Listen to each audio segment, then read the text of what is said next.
calling you. Please pick up the call. Hello. का हो, का हाल चाल है?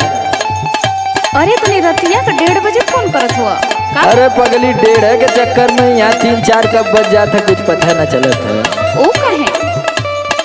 अब का बताई, हमार तो नींद चैन सुकून कुल लेके चल गई तू। अच्छा अच्छा ये बताओ कि कहिया आवे के है? अब हम का बताएं? अरे अपने माई से बतिया ले, नहीं तो मैं आज ले आई। का हो गए बतावा?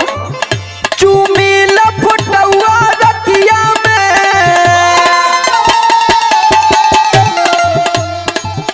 चूमी लफटुआ रतिया में, जब याद तोहर तड़पावेला, कोरवा में सुता के चल गईलू। तब का हो गए रे? कोरवा में सुता के चल गईलू, निदिया ना अकेले आवेला।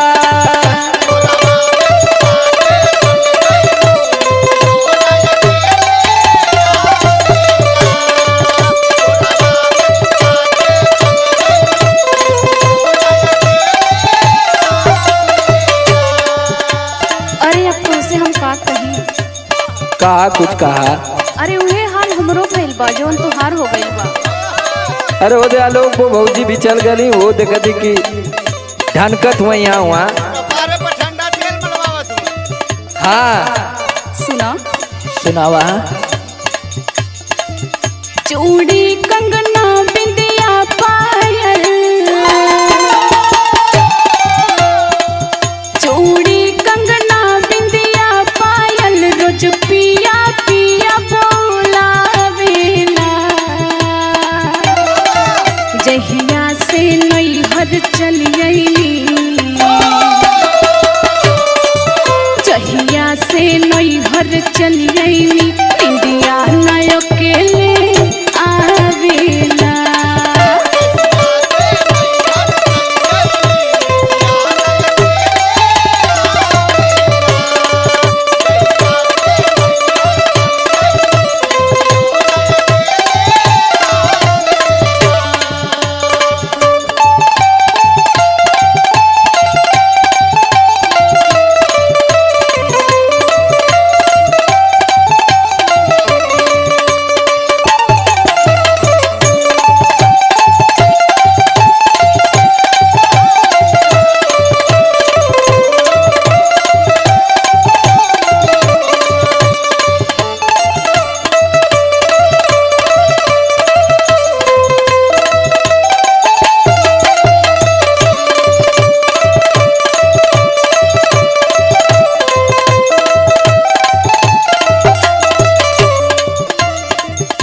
ऐसा ना कौनो बहाना बनाए के हाँ?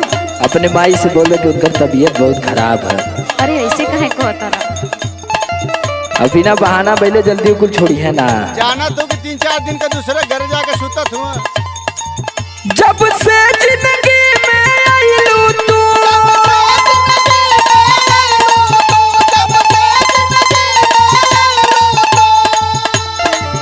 बन के बाहर बह गईलू तू।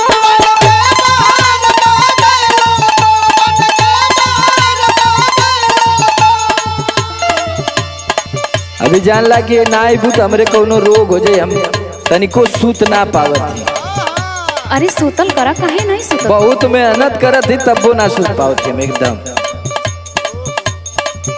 जब से जिंदगी में आईलू तू, बन के बाहर बह गईलू तू। कोयल जैसन बोलिया तोहार, कोयल जैसन बोलिया तोहार, कनवा में तान सुनावेला। कोरवा में सुता के चल गईलू, कोरवा में सुता के चल गईलू, निदिया ना अकेले अब आवेला।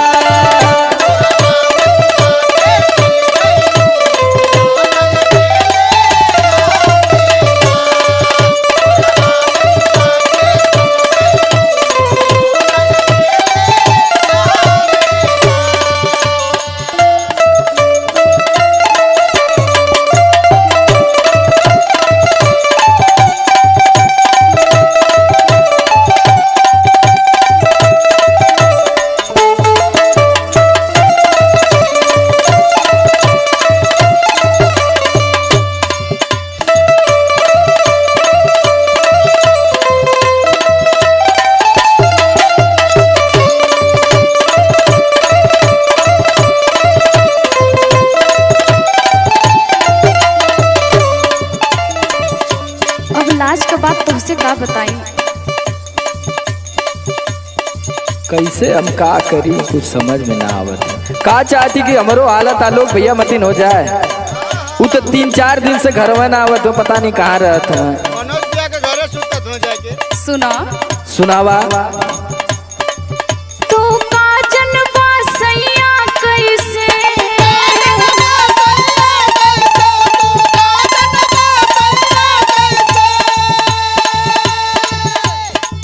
रोज रतिया हमर बीतेला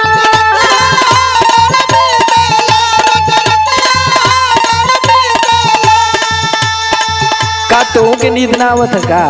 अरे अभी तो समझला। तू का जनबा सैया कैसे रोज रतिया हमर बीतेला समर आलोक अब तोहरा बिन